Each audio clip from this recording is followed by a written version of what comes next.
So, if on our side it could be interpreted as an act of war, do you think the United States of America will interpret it that way? What I mentioned was it can be interpreted as an act short of war. So, General, tinatanong lang naman kita kung sila din nag-iisip ng ganun. Kasi tayo, pwede nating isipin yun. Kasi whether by accident, tinamaan yung ating Philippine Navy. So, ang tinatanong ko lang naman, yun naman kayang Amerika, ganun din kaya naman ang interpretation niya. Kung hindi naman nila iniisip na on their side na aggressive yun, that it could be interpreted as an act of war, talagang wala silang malasakit sa atin.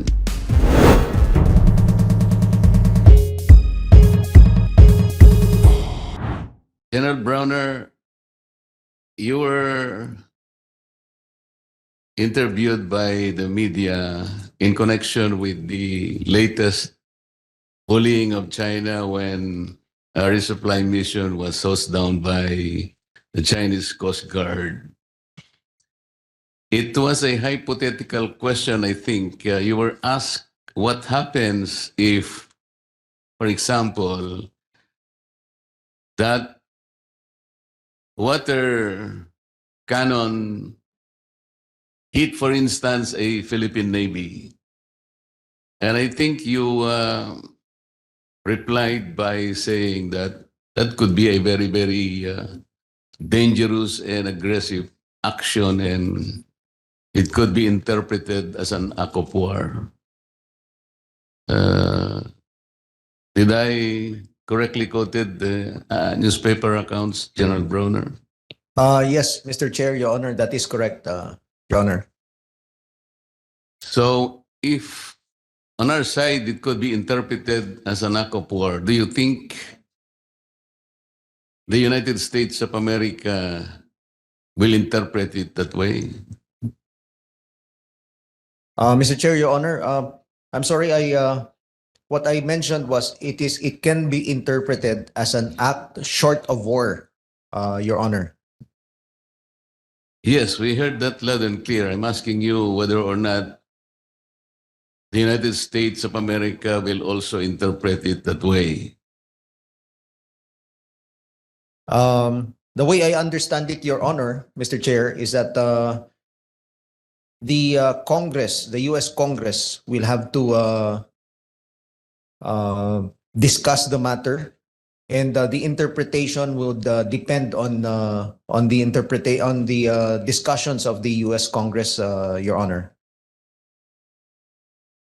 So, General, tinatanong lang naman kita kung sila din nag-iisip ng ganun. Kasi tayo, pwede nating isipin yun. So, sila kaya naman ay nag-iisip na ganun din nga. Kasi whether by accident, tinamaan yung ating Philippine Navy. Alam mo naman na ang Coast Guard natin ngayon, I think since 2018, Mr. President, was already placed under the military command of China. Am I correct?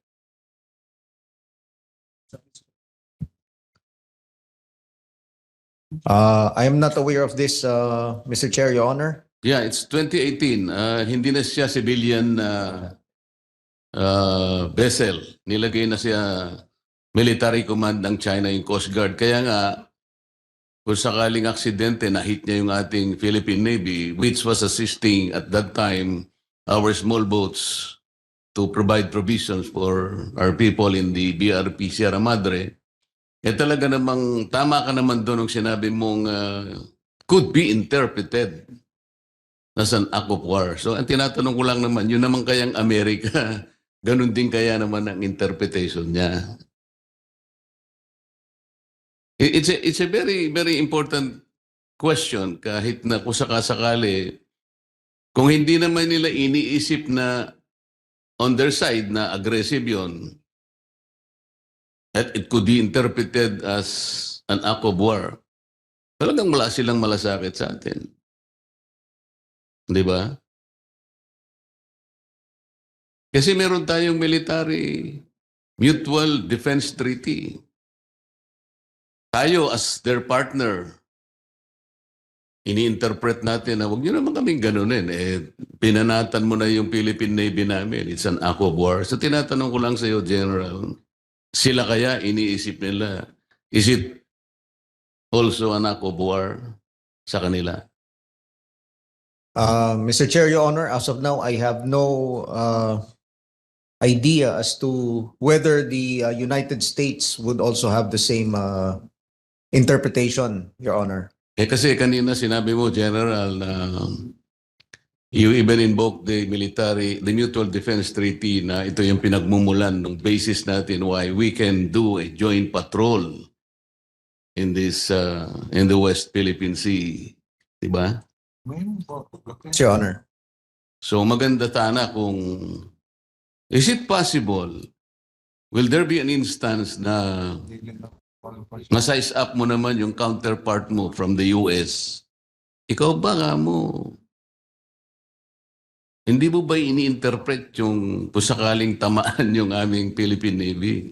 Will you not also interpret it as an act of war? Pwede mo naman sigurong kausapin yung counterpart mo sa Amerika para naman malaman din natin yung saloobin nila, General, di ba? Yes, Your Honor. Yes.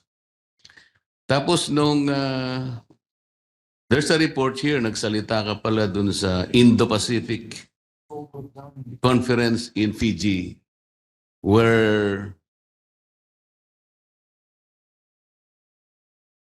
you talk about the Chinese activities in the West Philippine Sea. Yes, Your Honor. This particular conference was attended by defense officials in 20 countries, according to the report. 24 countries, including NATO, to make 25, Your Okay, Honor. so this is a very important conference, and I think even your discussion about the Chinese activities in the West Philippine Sea was a good opportunity for your defense counterparts in these countries to know about what's happening in the West Philippine Sea. Did you get some sort of a consensus on how the other participants felt after your talk about this? Yes, Your Honor. After the conference, there was a consensus among the participants to that Indo-Pacific Chief of Defense Conference that we all should follow a rules-based international order. So yun po yung napag-usapan naming lahat. And we all agreed that this is a very important step towards achieving a peaceful Indo-Pacific region. So there Your was Honor. a very positive consensus, and we won the hearts and mind of the other participants in that conference in Fiji. Yes, Your Honor, we believe so. At tama rin naman yung binanggit ni Senator Tol kanina na siguro wag na tayong magpadala ng mga officials natin sa yung mga military exchange. Parang ang tama din ang sinabi ni Senator Tulfo na parang sinasampal naman nila tayo sa ginagawa nila yon. Ando na yung sinagan ka ng military grade laser, ando na yung kanyunin ka ng tubig. Parang hindi na mabuti yun sa atin eh.